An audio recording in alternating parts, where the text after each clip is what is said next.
Hey, my reactors, we back with chapter 28, Orphanage. Get my head, y'all. After introducing themselves as Ben and Louise Patterson, the elderly couple invited Finn and Pierre inside. They sat in the parlor, Ben in his overstuffed chair, Louise wringing her hands on the edge of an ottoman, and Pierre next to Finn on a davenport. Louise has offered him tea and biscuits, but Pierre politely declined. Between waiting to hear what the Pattersons were going to say about her brothers and picturing Bernice dead on the floor just a few feet away on the other side of the wall, decorated with marble framed portraits, the Lord Prayer and cross switch, and a vase filled with pecan feathers on the shelf, she felt like she might get sick.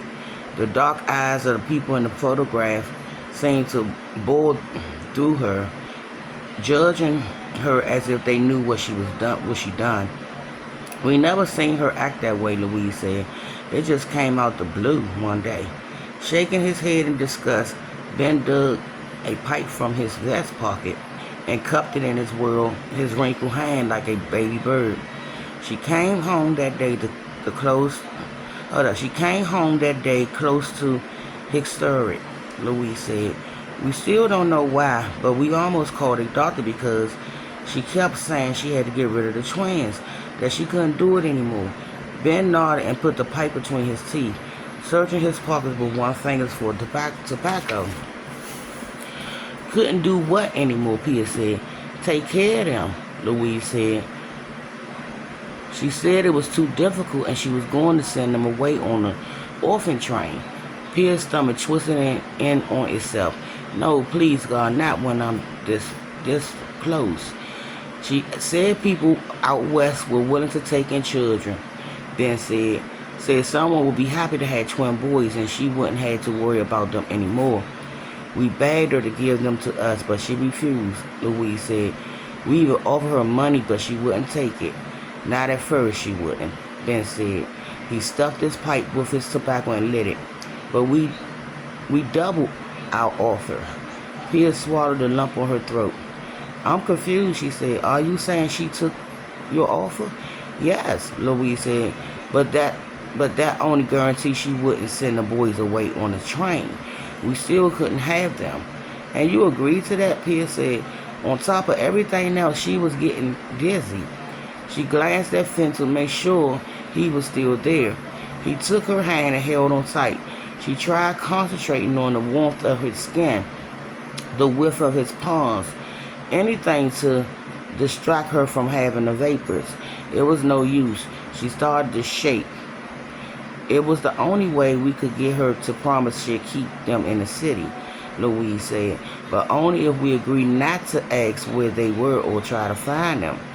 Pia bit her lips trying not to scream. The Pattersons were her only link to Ollie and Matt, and they'd been so nice enough to invite them in and answer her questions, but she could hardly believe what she was hearing. How did you know she didn't send them away anyway? Louise shrugged. We didn't. Pia stood and started to pace, frustration and nerves boiling from her chest into her head. So you had no idea where they are, she said. Her tone was hard, but she couldn't help it. You have no idea what Bernice did with them. We didn't say that, Ben said. Pia turned to face him, her vision blurred by tears. Then what are you saying? Please tell me before I go mad. Chapter 29, the last chapter. Wearing her favorite crepey dress and high heels, Pia hurried around the table in the Hudson's dining room, putting clothes, napkins in each place, setting and straightening the silverware. After working with Mrs. Hudson in the kitchen all afternoon, peeling potatoes and making biscuits for the beef stew, stirring the cranberry and keeping an eye on the buttered beets, she finger-waved her hair and put on a little lipstick and rouge, hoping it would make her look more approachable. Now she picked up a water glass and polished it with an extra napkin, her hands unsteady. Upstairs, the children ran through the house, laughing and playing and shouting. She tried not to think about whether or not Ben and Louise Patterson would be able to keep their promise, but it was hard not to hope. If they couldn't follow through with it, more than likely she'd fall apart. She'll fall apart. For a little while anyway, until she figured out what to do. Next, either way, she wasn't about to give up, not when she was this close to finding Ollie and Max. When she told Dr. and Mrs. Hudson who Nurse Wallace really was and everything she'd been doing, they were shocked and appalled. Dr. Hudson promised to let the orphanages and poorhouses know too, with the hopes that in the future they would be more vigilant about who took their children. He also met with the police, and after an autopsy proved Bernice had suffered a massive brain hemorrhage, made sure her remains were taken to the nearest funeral home. The Patterson offered to pay for her burial because she had no other family that they knew of, and because despite what she done, she was the closest thing to a daughter they ever had. Louise said you could still love people despite their faults, but Pia wasn't sure someone like Bernice deserved to be loved. Not only had she gotten away with taking Ollie and Max without being punished, she had sold babies and was filled with hate that she sent children away on trains because they were immigrants. Some things were just too evil to forgive. Then again, Muddy always said God made the final judgment on them all, so maybe Bernice was getting what she deserved anyway. She looked nice, someone said behind her. She startled and spun around, almost dropping a water glass. It was Finn, in a new jacket and fresh pressed trousers.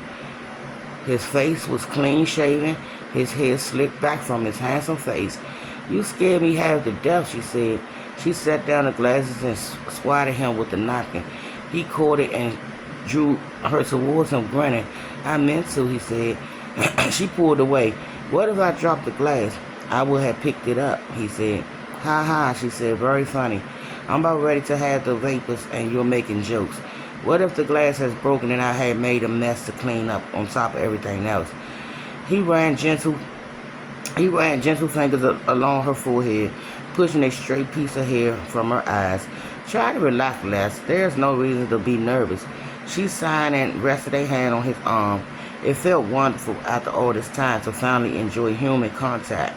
She was surprised by how pleasant it could be. Luckily, Finn had been frightening off when. Luckily, Finn hasn't been frightening off when she explained what Dr. Hudson called her sixth sense. In fact, he thought she was courageous for using her gifts to help other people, and said it only proved what he knew all along, that she was special. What if they don't come, she said. They will. How can you be so sure? Because Mr. and Mrs. Patterson said they were nice people. I'm sure after they hear what happened there, either that or they'll leave town. They won't do that. All right, but what if they don't like me? Don't be silly, he said. Of course they'll like you. Why not? What's not to like? Just then, Dr. and Mrs. Hudson came in the room, her in a blue two-piece dress, him in a tailored gray suit and black vest. Dr. Hudson had grown a full blonde beard that reminded Peter of Viking, and his hair had started to turn white over his temples. Even with a few gray hairs and added wrinkles, the Hudsons made a striking pair. Is everything ready? Mrs. Hudson said. I think so, Pia said. Dr. Hudson leaned out the door and shouted up the steps. Come along, children. We need to sit and get settled down while we wait for our special guest. What sounded like 100 footsteps pounded down the stairs and raced along the hall, punctuated by shouting and laughter. Sophie appeared first, a white bow askew in her hair, slowing in a walk. Then she reached the door. Then came Margaret and Elizabeth, their braids tied in matching ribbons, the waist of their ruffled dress crooked and bunched. Cooper following an Indian headband with a single feather and carrying a bow and an arrow. Mrs. Hudson chuckled and rolled her eyes, then plucked the headband from his head, took the bow and arrow, and started out of the room with it. Pia fixed Sophie's hair and straightened the other girls' dresses. Then the doorbell rang, and she froze. Cooper started towards the hall, anxious to see who was there. Dr. Hudson caught him by the collar and held him back. "I'll get it, young man," he said. Mrs. Hudson stashed the bow and arrow in the sideboard instead of taking it out of the dining room and ordered the children to sit. "I want you to be on your best behavior now," she said. "Pierre is expecting some very important company, and I won't have you causing a ruckus." "Yes, mother," the children said in unison. Pierre waited next to Finn with her heart in her throat, giving a nervous glance. He took her hand and gave it a squeeze. "Don't worry," he said. "They're going to do what's right. I just know it." She tried to smile to show how gratitude, but her lips trembled. It was all she could do not to cry. Dr. Hudson's voice traveled down the corridor, along with a woman's quiet muttering. Pia clenched her jaws and locked her knees. What if they didn't come? What if it was Mrs. Patterson coming to apologize? Then Dr. Hudson entered and stepped aside, his face giving nothing away. When Pia saw who it was, her shoulder dropped. Rebecca stood in the doorway holding a brown paper sack. "I picked up some candy for the children," she said. Berated herself for forgetting she invited Rebecca, Pia went over to her, took the bag, and led her into the dining room. "That was nice of you, thank you." "Where are they?" Rebecca said. "They're not here yet," Pia said. "Are you sure they're coming?" "No," Pia said. "I'm not sure of anything." Rebecca hugged the children one by one and gave Cooper an extra kiss on the cheek. He scolded and wiped it off. She laughed and ruffled his head and stood next to Finn. Pia had to admit she'd been shocked when Mrs. Hudson agreed to allow Rebecca to visit Cooper after learning he was her son. But then again, the Hudsons had always been the kindest people she ever known. Cooper was never to know Rebecca was his mother, of course, but Rebecca was beyond grateful just to see him. The Hudson even agreed to let her stop by on his birthday and holidays, treating her like an old friend. Pia marveled at their generosity and courage. She could only hope they weren't the only people with generous hearts. "Who is coming again?" Sophie said. "I forgot. Why did we have to get all dressed up?" Elizabeth whined. "My collar itches." "Stop fussing, girls," Mrs. Hudson said. "You'll just have to wait and see." Pia scanned the faces in the room, her heart overflowing with gratitude and love for each and every one of them.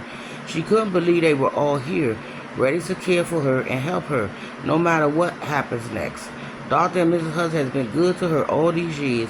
Finn had found his way back home, and finally, with Rebecca's help, she had unraveled the mystery of what happened to Ollie and Max. Most importantly, she found out for certain that they were alive. Maybe that would have been enough. Maybe tonight was asking too much. Maybe every person on earth had only a certain number of answered prayers and she had run out. When the doorbell rang again, she nearly cried out.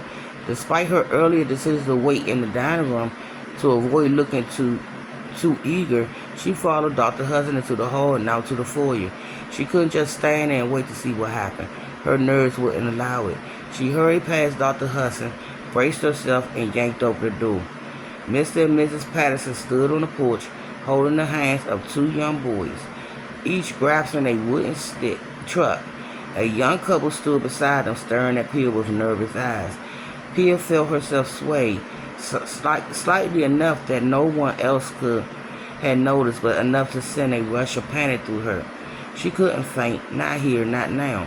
She reached blindly for the door frame with one hand and her temple with the other. A loud noise pounded in her head at the same time. She could hear the wind and the leaves outside and the birds squawking in the trees. She would have known the voice anywhere. She went down on one trembling knee and smiled at them, trying not to fall over or cry. She wanted to hug and kiss them and tell them how sorry she was, but she was worried it would scare them away. It was too soon. "Well, hello there," she said, her voice quivering. "What are your names?" They looked at her with matching set of cobalt blue eyes, muddy eyes. "Mason," the one on the left said. "I'm Owen," the other one said. "Daddy say I'm the oldest." Pia straightened and regarded the young woman, who was watching her intently. She looked to be about 5 years younger than her husband with shiny auburn hair and rosy skin. Her face was kind. I know these boys, Pia said to her. The woman nodded and her eyes filled. I'm Prudence, she said. This is my husband Marshall. Pia gave him a grateful, trembling smile. These were the people who had taken her brothers in, who loved them and cared for them, and were nice to the old people who had approached them in the park to admire their newly adopted twins. These were the people who hadn't shied away when the old people showed up at the playground every Sunday with toys and cookies and offered to help with the babies. These were the two people who listened to the old couple recall their stories, sadness about not having children, and who invited them into their home and family to share Sunday dinners and the love of their sons. And these were the people who, by showing up today, proved they trust the Patterson, and more importantly, that they had room in their hearts for one more. I can never thank you enough for coming, Pia said. Prudence and Marshall smiled back at her and nodded. There was no need for words. She could see the acceptance in their eyes. Prudence knelt next to the twins. Boys, she said, I'd like you to meet your big sister, Pia. The twins smiled up at her. Little boy grins with lopsided lips and missing teeth. Can we come inside and play? Max said. Ollie held up his wooded truck. I want to show you my new toy, he said. Grandpa Patterson made it for me. Pia swallowed a lump in her throat and nodded, her heart about to burst. Of course, she said. Please, all of you come in. And that's it with Orphan, y'all. It was a long book, y'all. It was long. But we'll be back first thing Monday with another book. It might be a drama, action, or suspense, or scary book. By my reactors.